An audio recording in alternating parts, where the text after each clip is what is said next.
Kopfer, Chairman of the Code Compliance Board, and I call this meeting to order. The NSP Code Compliance Board of February 20th, 2025. The procedures of this hearing are to provide due process to every respondent and the city in accordance with Florida State Statute 162.073, which states formal rules of evidence shall not apply, but fundamental due process shall be observed and shall govern the proceeding. Hearsay is admissible, but only to support other competent, substantial evidence. Other evidence must be presented. Are there any questions? Any decision made today can be appealed by sending notice of appeal to the Circuit Court within 30 days of the execution of the orders per Florida State Statute 162.11. Can we have roll call, please? Yes, before I do roll call, I have an announcement. Michael Slayton has resigned as of February 18th, 2025. So Dan Coffer? Here. Clifford Warren? Here. Albert Schmansky? Here. Aaron Dennis? Here. Kathleen Brown? Here. Ruth Kazmarek? Here. Any board members have any ex parte communications to disclose? For the record, there's none. And had all board members had a chance to look over the minutes from the January 16th meeting?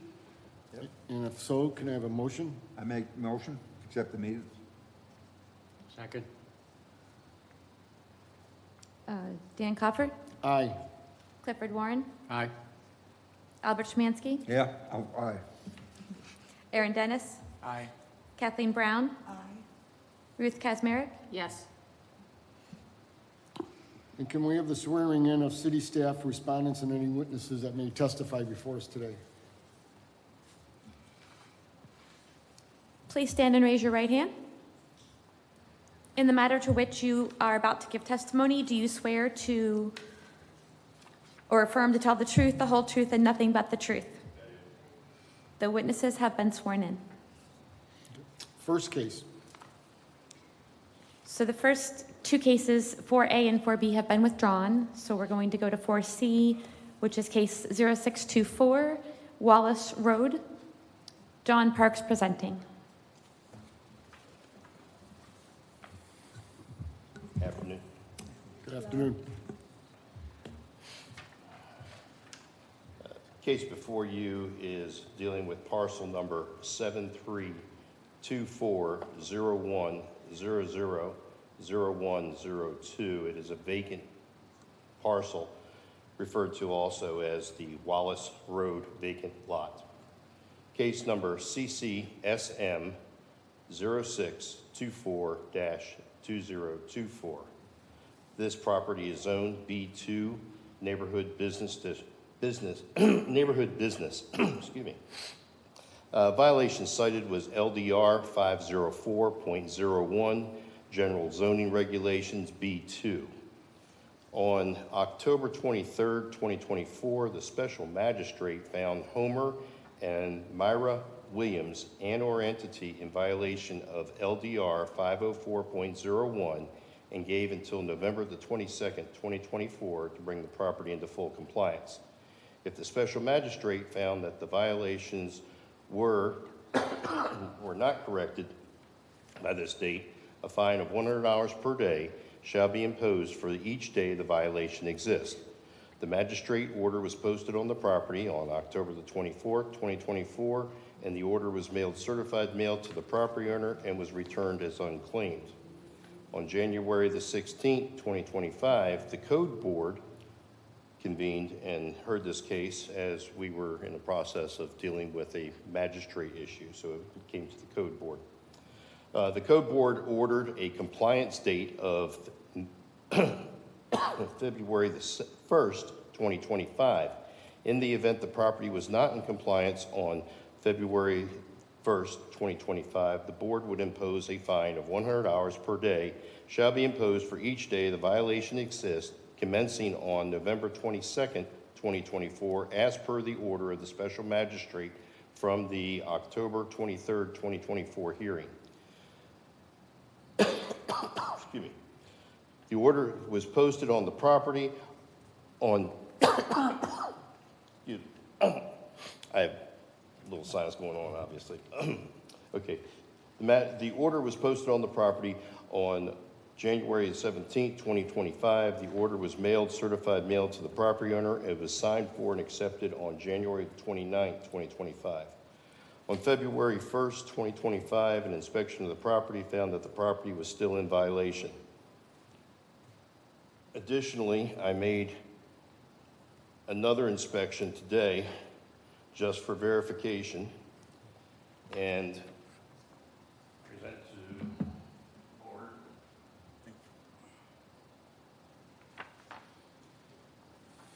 Photos of today's inspection and also the inspection on February the 1st. As you will note, the property is not in compliance. While there has been some progress made, unfortunately, there's also some other issues that have now developed. There is now we'll call it a dirt mound / debris pile that stands approximately 8 foot tall and maybe approximately 20 feet wide at the back of this property, where they have taken some of the debris that was on the property that was stored and not supposed to be there and has now been mixed with the earth as well. So we will be saying that this is still a violation, as well as the materials that were being stored on the property as well. It is staff's recommendation, the board, to impose the fine of $100 per day to commence on November 22nd, 2024, and continue until the property is brought into full compliance. Fine not to exceed the maximum amount of $15,000. And we will not determine that the property is in compliance until not only the materials have been removed from the property, but the debris pile that has now been collected at the back of the property is considered to be debris as well, and that is covered under it. Any questions from the board members? The last certified they signed and accepted? Yes, it was. Any contact made? We have not had contact. There's been no contact. So you said no contact, so no contact since the last meeting of Since the January? last, I believe that he was attendance in the last, Yeah. I was not here, but I believe he was in attendance at the last code board.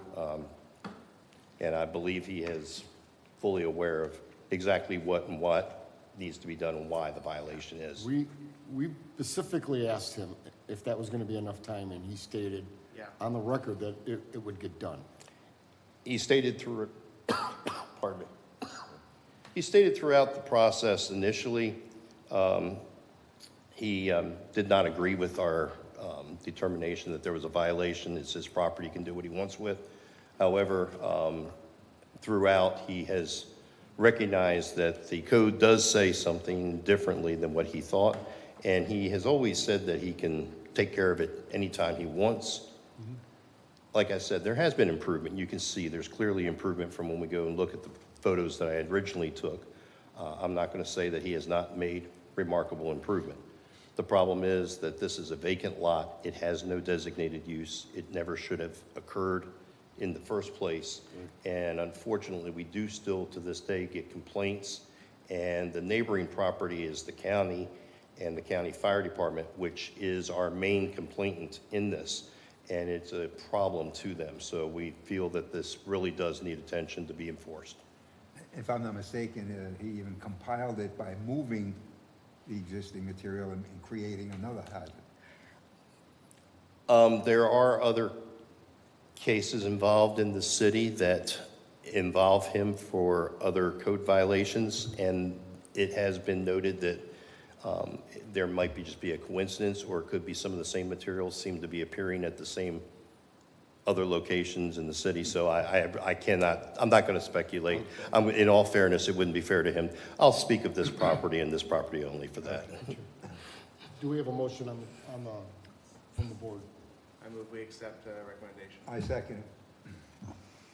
And I assume he's not here this evening and no other comments? I have heard nothing from him. I haven't seen him. Assume the windows are Probably in well over a month. I have, in passing by, noticed that there's personnel at the property. Whether he was there or not, I didn't stop to engage the people in conversation, because literally they were working to resolve the property And that's what my goal is to get this resolved. So I didn't want it to, distract them from their efforts. Thank you for that. And just for the record, there's nobody here in the public for comment and nobody else here to respond I see to this nobody. item. Yes, sir. Okay. Dan Coffer, Aye. Clifford Warren, Aye. Albert Schmansky, Aye. Aaron Dennis, Aye. Kathleen Brown, Ruth Kazmarek. Yes. Motion passes. The respondents are further ordered to contact the code inspector to verify compliance with this order and to also be aware that the respondents have the right to appeal the order when it comes out in 30 days. Any violation of the same code by the respondents within 5 years from the date of this order shall be treated as a repeat violation of which a fine up to $500 per day may be imposed. Next case. Next case is case 0330, 612 North Dust Street. Officer Barbara Bobalak presenting. Good afternoon. This case is CCB-0330-2024. The property location is 612 North Dust Street. The property is zoned R3 Single Family Residential. The violation cited is Section 74-146, Local Business Tax Imposed. On May 6th of 2024, Code Compliance received a complaint regarding water damage and some mold in the interior of the property. The tenant informed Cindy Langdon, previous code clerk, that he had recently moved out of the property, so we really didn't have any access to the property. So I did monitor the property off and on to see if any new tenants had showed up and made contact with the property owner. At the time, he did not have anyone else moving in, but he was stating that his plan is to rent out the property. Since then, he has applied for a business license tax receipt, and we've been working with him since May 6th of 2024, trying to get him to bring the property into compliance. He contacted Kathleen Adel on May 14th, 2024, stating that he had some cleanup to do at the property, and as soon as he completed the cleanup, that he would complete the business license tax receipt by scheduling the inspection.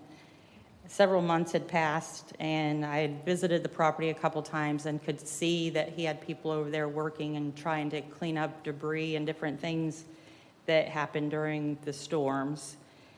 So we let it go for a few months trying to get him to get the inspections. He did keep in touch with Kathleen throughout the process, stating that in a couple more weeks, and then it was a month. And so on January 15th, 2025, I sent a notice of violation and posted it on the property with the initial compliance date of January 31st, 2025.